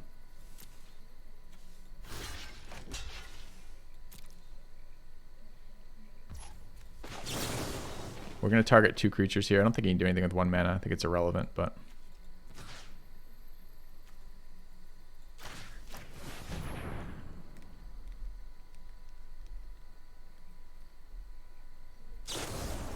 It was Disfigure. Okay. Sure.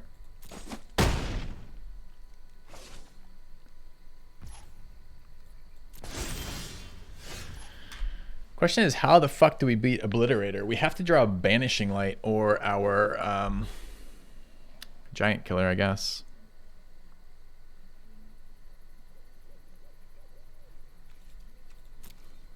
I think we just remove a Yara here. Could remove the 4/4 flyer too. We are low on life.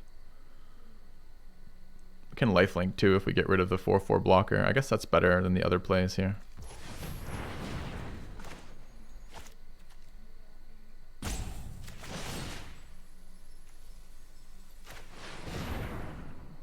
So sack in response. I hate leaving a Yara on the board.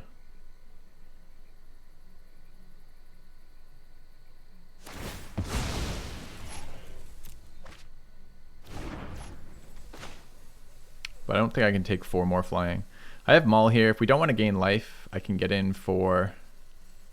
Man, do we put it on Heliod? Heliod's a nice attacker here. I guess the Vigilant attacker's okay too. 4/5 flying first strike. Get in for 7. Get no lifelink out of it this turn.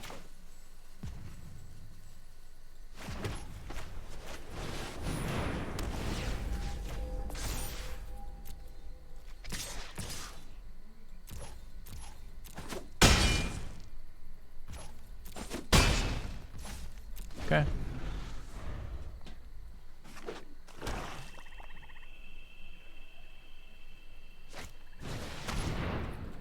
Sure.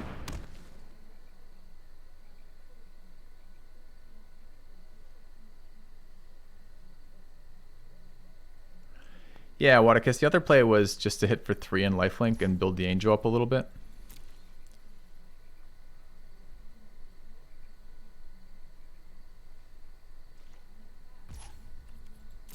Untap is nice here. That's a really good card here too. So he sacks it, cancels the Giant Killer. With, in his mind, is probably pretty good, but actually gives us Lurrus value. I still get my lifelink here. So I think this is a pretty easy pre-combat Giant Killer.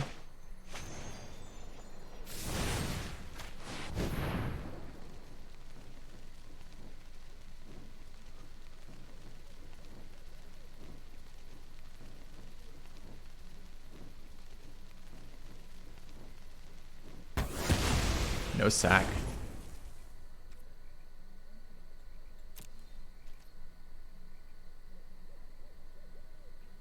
So it's like Mythos, maybe? But even, wouldn't you Mythos still for the life? I don't understand that. Murderous Rider. Okay. Resolves.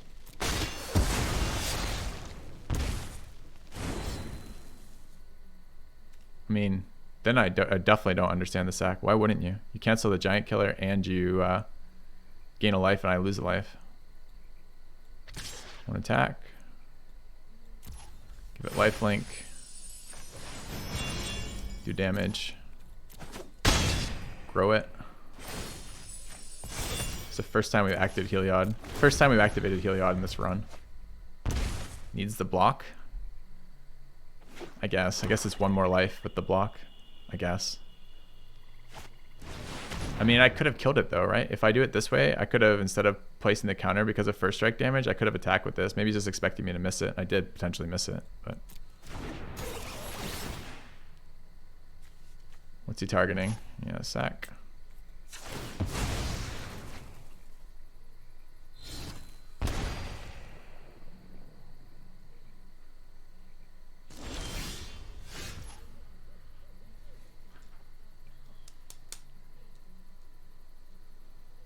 Get in for 5. Is there any world in which this isn't Loris and Bodyguard again? I don't think so. I think it's always Loris and Bodyguard. And maybe Giant Killer. Okay. I cast Loris. Cast Bodyguard.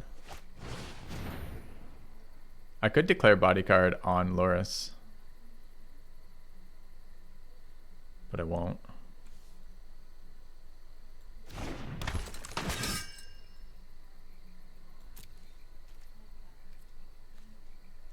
I get to attack with Heliod here.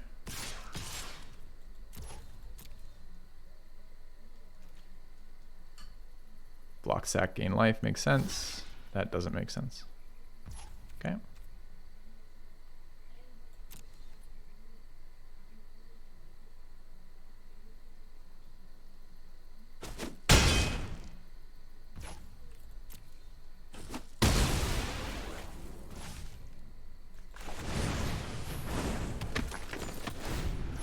All right.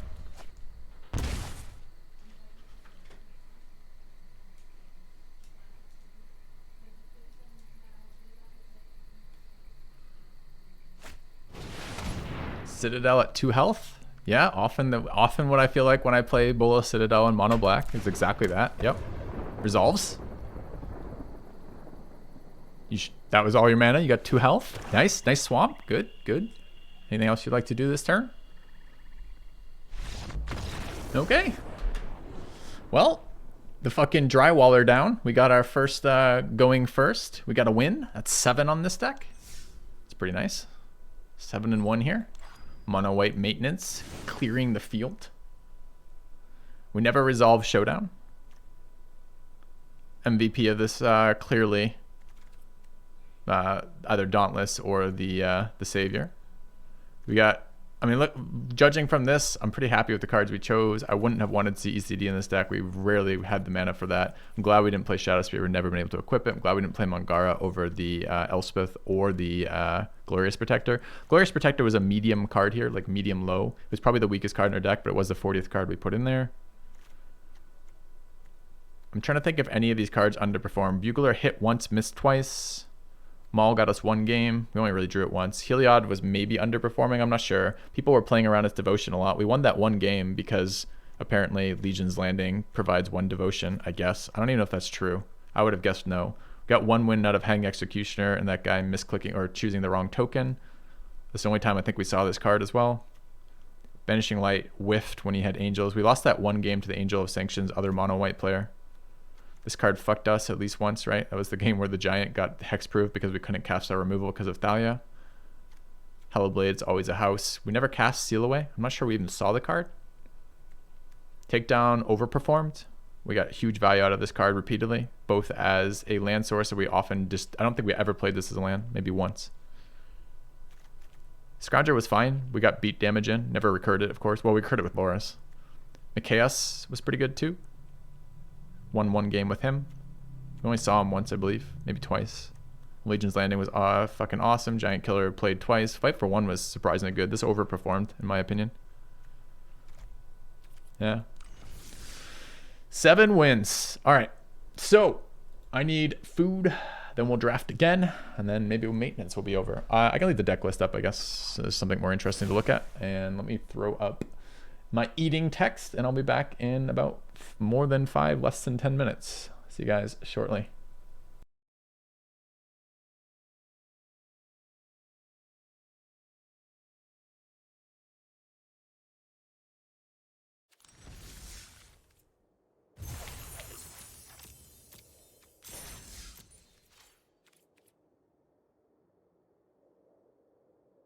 Exciting. Food then Strixhaven draft then.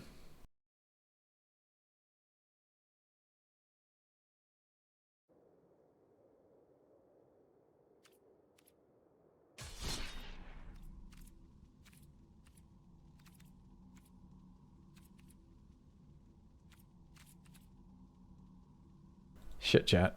I'm gonna go make this food before we can get this going. What is the difference between a quick I don't see a quick draft Strixhaven. What is premium draft? Why can't they just use language that actually describes what's happening? What the fuck is a premium draft compared to a traditional draft when they also have quick draft listed on this? So there's 3 different types of drafts: premium, quick, and traditional. Anyways, I'm gonna go fucking get my food, and then we're gonna figure out what the hell these terms mean, and then maybe we'll play the game. Back in a sec.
All right. Let's figure out if we can figure out what the fuck WotC's random naming scheme means. So, let's take a look. I don't know why these aren't just called best of one, best of three, bot player. Best of one, human draft. Best of one, bot draft. Best of three, human draft. Best of three, bot draft. Done. Solved. Description in the title. So maybe there's like a description. We'll see. Premier draft. Does it tell me anything about a premier draft? I click this. Select one card at a time from rotating draft. Cards will be added to your collection. You use them plus basic lands. Play games and receive a time draft with 7 other players. Is it best of one? Keep playing until you reach 3 match losses. I think this is best of one. All right, so this is probably what we want. But isn't this... Why is this a premier draft? Why isn't this just a best of one draft? And why doesn't it say best of one here? I can intuit this because we played enough things that we now know that 7 and 3 is how they do best of one format. But if I don't know that, I'm just guessing. All right, here's a question though, chat. I have not done any preparation for this set in terms of like reading cards or figuring out mechanics. Do we want to bot draft the first time or best of 3 draft to figure out what the hell is going on? I kind of want to.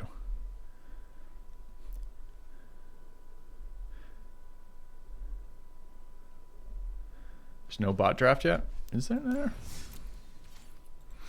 What are our options? And we have a bunch of garbage. And why aren't these sorted? Why is it just events? Why don't they sort this by constructed versus limited play?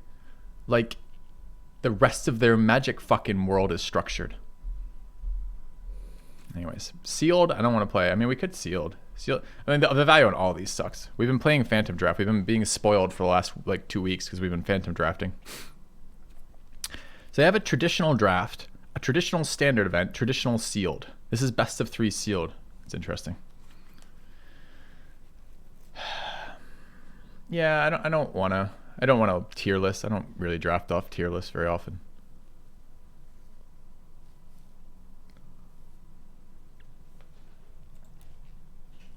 Sealed or draft? I actually prefer draft to sealed, but I don't mind sealed for learning a format. All right, I'll let you guys decide. That's fine. We can put this up as a poll. Let's do it as a poll. All right, chat. Today we poll. We poll in hell. And I'm not going to apologize to WotC, but I will say that this partial deployment is better than I thought was happening. So having this stuff available now is with almost no downtime is pretty good. I thought they were just basically doing a 3-hour downtime for that, but you could play other things.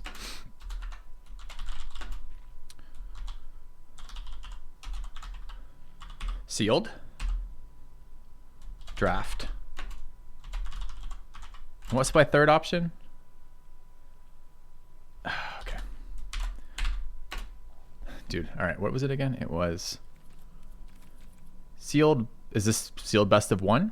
How come this isn't premier sealed Strixhaven then? Since,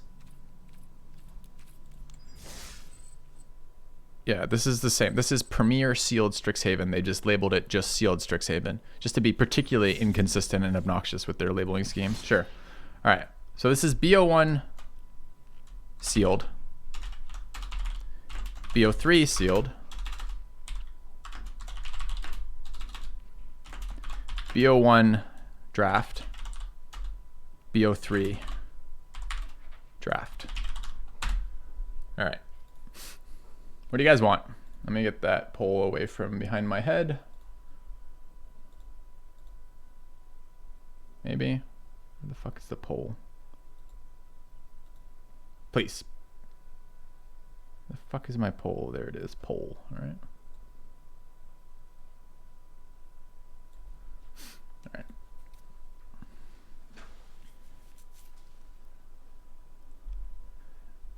There's no reason to label it Premier because there's no bots in sealed.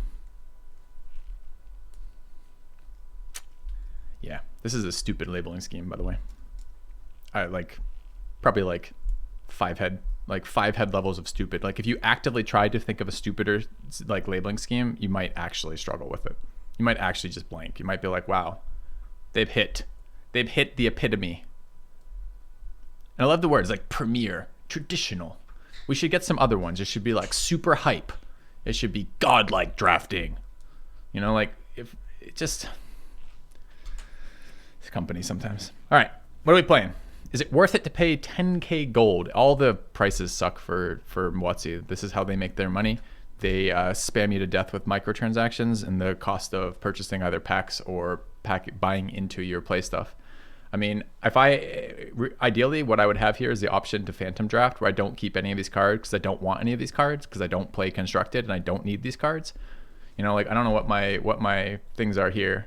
Yeah, I've got 86 mythic rare and 182 rare wild cards because I don't care.